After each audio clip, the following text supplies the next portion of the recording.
Wah, ini Nyaris banget ya. nyaris banget Kapten Cupai. Dan langsung saja tanpa berlama-lama langsung kita saksikan pesawatnya dari arah Mil menuju ke arah hanggar. Dan kita lihat sudah ada kawan-kawan NXL Liga Game yang langsung menguasai Mil dan juga Riverside. Di sisi lain pun ada di daerah Cape Town, ada dua tim yang bakalan bersikutan kayaknya, tapi enggak, tapi masih ada satu dari Pumpkin dan juga kawan-kawannya. Di sisi lain pun Seapier dan juga Bullseye, ada kawan-kawan dari Unite Esport dan juga Rimo ya.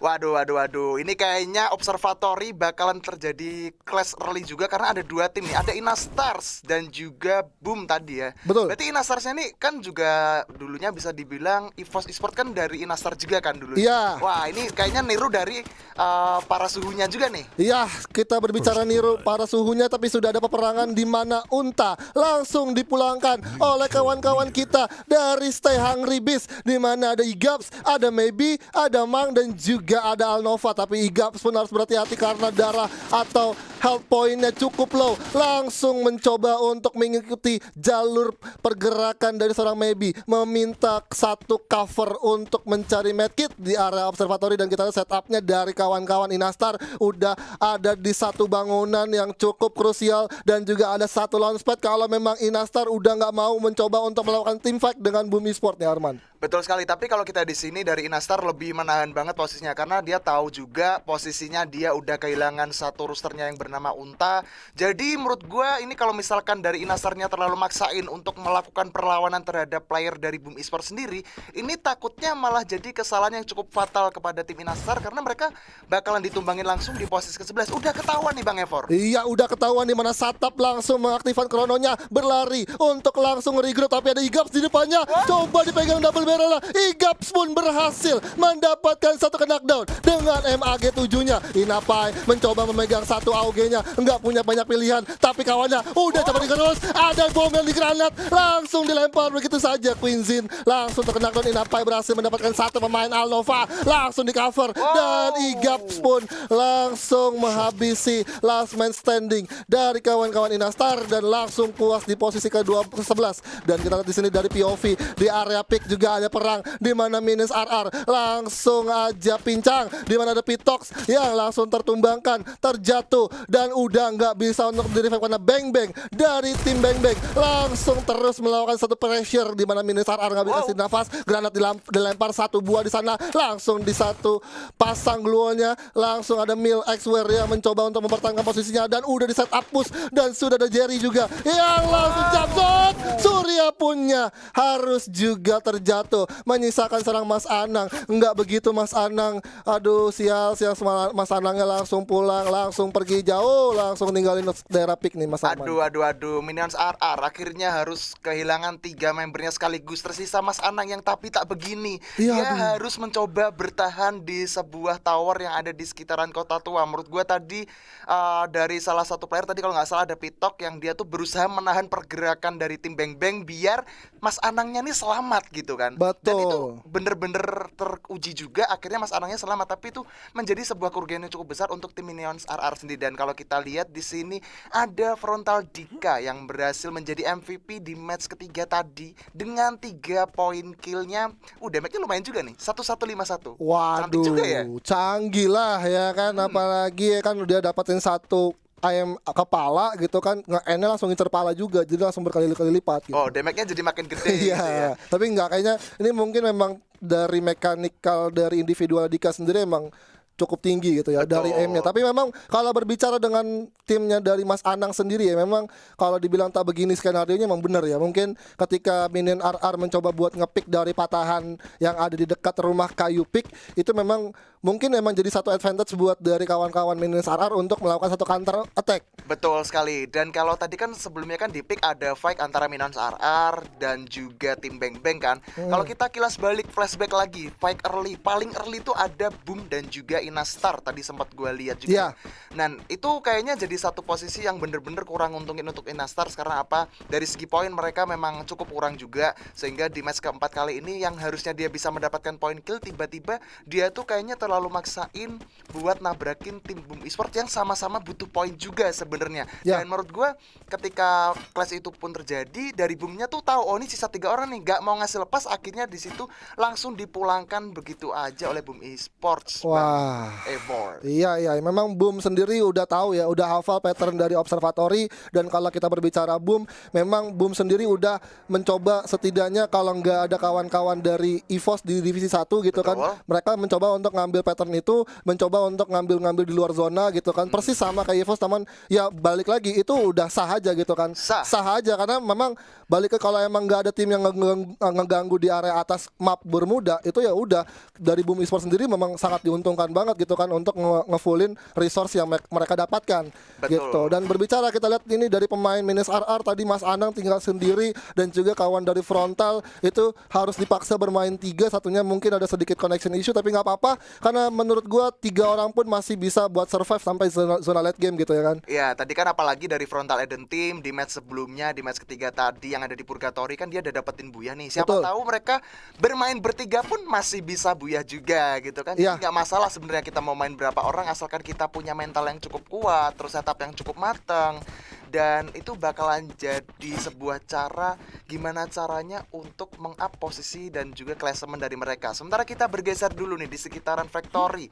Ada juga tim Rosugo yang mencoba untuk melakukan rotasinya. Mungkin dia mau pindah ke arah Pochinok mungkin ya. Tapi di sini Rosugo yang menarik adalah mereka kayak ngumpul semuanya, nggak mau terpisah satu sama lain. Belajar dari kesalahan. Kenapa tuh? Kalau misalkan kayak misalnya coba mau nge-split 1-3 atau 2-2, kalau misalkan dia ketemu sama tim lawan yang notabene mereka semuanya komit untuk regroup satu tim, otomatis yang bakalan menang adalah satu tim yang full itu.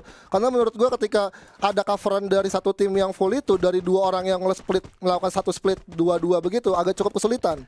Betul, bakalan kesulitan juga ya. Dan tadi kalau gue sempat lihat juga di Factory ada juga UFV yang barusan lewat memantau posisi dari Frontal Eden. Dan kemungkinan dari Frontal Eden tuh bakalan ketemu juga dengan tim Rosugo Veda. Sementara kita sedikit moving ke arah Pochinok, ternyata udah diisi juga oleh satu tim dari Onarsi ya. Ya. Dan di sisi lain pun di rumah labirin ada tim Bang Bang yang udah nempatin di satu rumah labirin yang cukup besar ya. Betul, Dan betul. kalau kita bisa bicara ini untuk fitur yang sekarang yang baru di Free Fire, tapi coba kita tahan dulu, ada Adam dengan satu baretanya langsung coba di tapping aja, langsung coba dituju ke arah seorang Jerry. Jerry pun agak sedikit terpojok tapi masih bisa mendapatkan seorang Rehan. Tapi ternyata di satu tower dekat clock tower sudah ada dari Frontal Eden Team dari seorang Dika yang langsung menjatuhkan seorang Rehan tapi masih bisa untuk di revive. Harus berhati-hati di sini. Adam bakalan coba untuk mentukar posisinya dengan seorang Rehan untuk memantau kawan-kawan dari Frontal yang sudah ternotis di satu tower tersebut. Nah itu dia. Tapi kalau kita lihat di sini kan barusan dari Rosugo melakukan perlawanan terhadap tim Bang Bang. Tapi Betul. di sini malah Rehansnya harus knockdown. Dan di sini yang menarik adalah dari tim Bang Bangnya dia kayak nggak memaksain, ya udah di situ udah dikuasain sama Rosugo. Kita tarik aja dah. Dibuktikan dengan Jerry yang awalnya menjadi garda paling depan, tapi ada perang nih Bang Epor. Iya, ada perang dari Onarsi yang dimana udah bakal langsung onar aja karena rumah labirin. Sudah ada satu reviving dari seorang RJ, langsung coba dimaju. Ada satu granat yang dilempar dari kawan-kawan Bang Bang. Sudah ada RJ di sana, sudah bakal langsung memegang satu M1014-nya, terkena down 2 orang di sana. Onarsi langsung jumpsuit satu orang dari tim Bang Bang terkena down, tapi dari Bang Bang langsung kandas di peringkat ke-10. Sangat disayangkan sekali. Satu keuntungan, satu advantage yang dimiliki oleh tim Bang Bang di rumah labirin tidak cukup kuat dengan satu pressure yang dilakukan oleh Onarsi untuk langsung mendapatkan 4 poin kill di menit awal. Iya. Pantesan gue tadi sempat heran Rosugo yang sedang berperang dengan Bang Bang. Bang Bangnya tuh kayak berusaha untuk melakukan rush ke arah tim Rosugo yang ada di Factory. Tiba-tiba yang gue heran tuh adalah Jerry yang menjadi garda paling depan dari tim Bang Bang kayak langsung ditarik mundur sama temannya. Ayo mundur. Ternyata di sisi lain malah di kawasan labirinnya mereka itu harus ketemu dengan tim Onarsi. Dan pada akhirnya malah tim Onarsinya berhasil mengungguli peperangan dan memaksa dari tim Beng Bengnya pulang di posisi ke-10. Dan mungkin beda skenarionya ketika dari tim Beng Beng itu tetap komit buat ngelakuin perlawanan terhadap tim Rosugo. Karena kita tahu tadi Rosugo dari seorang Rehan udah ke knockdown 1. Kalau kita ngomongin lagi-lagi seorang Jerry itu udah siap banget di posisi paling depan. Iya. Kemungkinan kalau misalkan Beng Beng kelasnya dengan Rosugo tadi, mungkin bakalan menang Beng Bengnya. Dan skenarionya kalau tadi Beng Beng yang nggak dapat tembakan dari frontal juga ke arah Rosugo, mungkin dari Beng Beng yang udah sulit banget nih, satu orang yang udah di bawah bisa tarik mundur untuk regroup lagi pada teman-temannya. Betul. Jadi emang kalau misalkan kita ngomongin dari Battlegrounds ini, kita harus memiliki keputusan yang cukup matang juga ya. Kita harus pilih salah satu. Kita mau natakin rumah atau museum mana nih? Mau natakin Rosugo dulu atau natakin dari Aonarsi dulu? Tapi kita berpindah sedikit ke arah Bima Sakti. Iya. Dimana NXL nih harusnya udah sadar juga ada tim Rimo yang berusaha untuk mencoba merebut rumah L yang udah dikuasai oleh NXL Liga Game. Dan mereka pun juga mengamankan beberapa dulu. Oh, Sin di sana satu terjatuh dengan satu shotgun yang cukup panas. Padi dari seorang Fakih langsung berlari ke arah depan, mencoba menerobos ke arah rumah liter L, tapi ada satu mobil yang digunakan oleh seorang Jar. Tapi harus ada kawan-kawan dari Unit yang langsung merusuh di arah tower, langsung memanfaatkan Jar, langsung masuk ke arah tower, tapi enggak, ternyata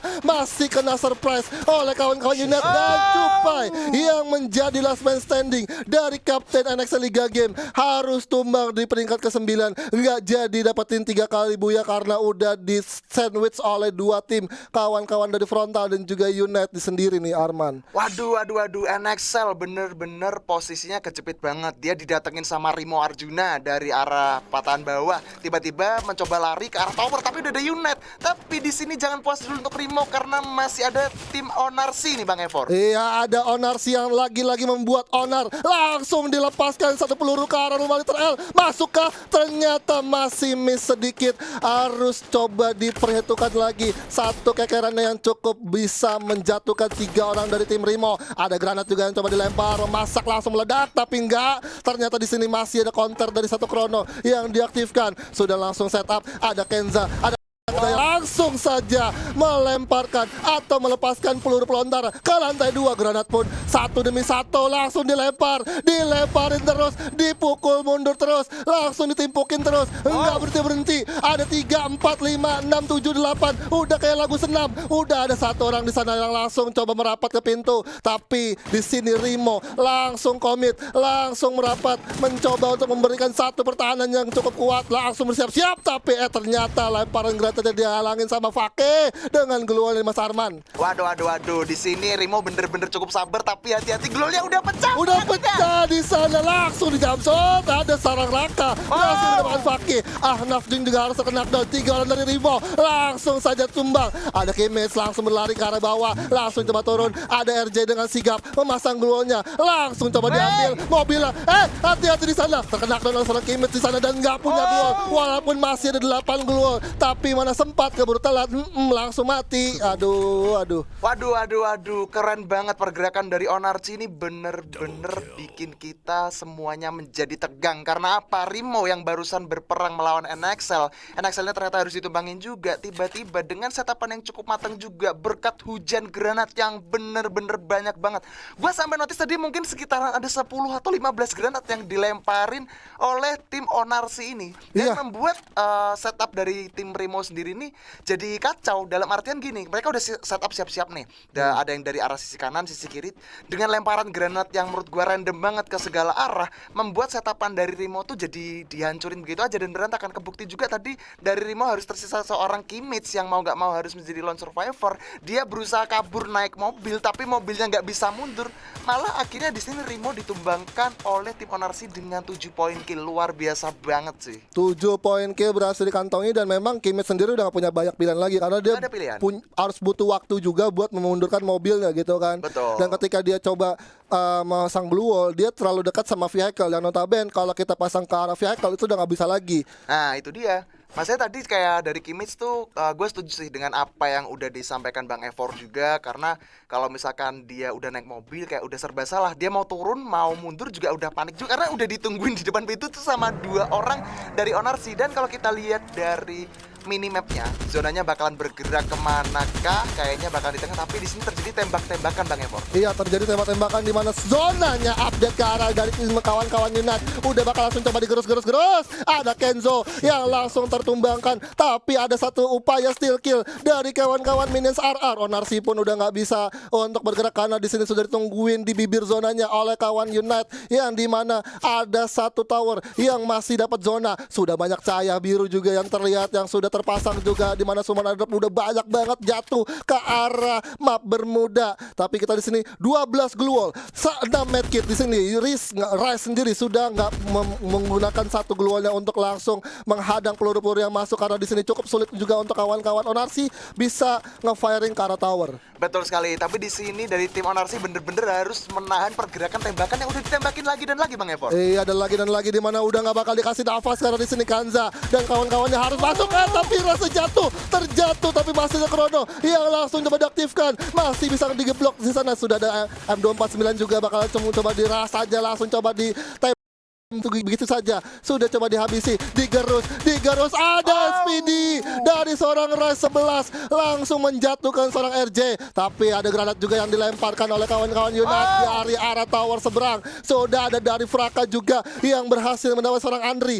Ada satu buying time juga untuk bisa mengulur waktu, karena di sini Kanza dengan health point-nya langsung terjatuh di play zone, dan di sini kita lihat Ditok dan juga Fraka bakal langsung coba nge-push ke arah tower. Granat pun langsung dilemparkan, tapi ada Lesi juga dari serang Maybe dengan M79-nya sukses langsung mendapatkan satu knockdown. Fraka juga harus terjatuh di play zone, sudah nggak bisa berbuat banyak. Mobil langsung coba diambil, tapi meledak begitu saja, nggak sempat, keburu telat. Udah mencoba untuk melakukan satu front, di mana Ditok udah nggak punya banyak pilihan lagi.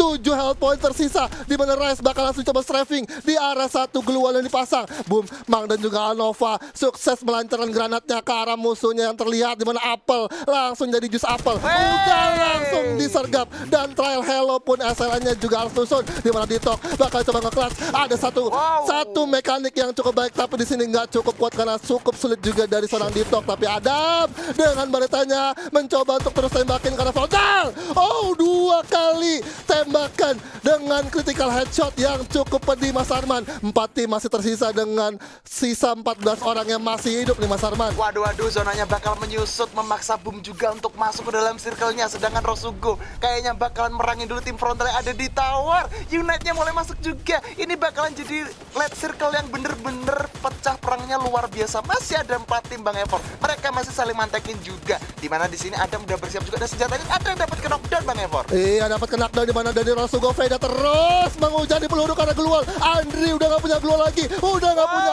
obstacle lagi, dan udah langsung puas di posisi keempat, di mana kawan-kawan dari Boom Esports langsung coba menikam kawan-kawan yang ada di satu jalanan yang cukup luas, di mana Aziz di sana udah bakal langsung coba firing. Ada Alnova mengepron gaming, tapi ternyata di sini terjatuh, tersungkur, udah langsung menyatu dengan tanah. Coba langsung digerus saja 2 glue wall di sana, coba ditembakin lagi Igaps dan juga Maybe udah nggak punya banyak pilihan. Rosugo ada menggila dengan satu baretanya mendapatkan 2 poin kill, di mana Tweety langsung coba ambil inisiasi turun dari tower, langsung ada hand cannon, langsung coba dilepaskan, satu orang dikedak down, langsung saja menjadi satu last man standing, dan Ara pun gak kuat untuk menjadi save the day kawan-kawan dari frontal. Dan congratulations untuk Rosugo Veda dari seorang Rehan menjadi MVP dengan 4 poin kill. Luar biasa sekali pergerakan dan juga kesabaran dari Rosugo Veda yang akhirnya bisa memuahkan hasil dengan cukup mantap banget pokoknya Rosugo. Karena kalau gue lihat tadi sebenarnya posisi yang paling gak diuntungin itu ada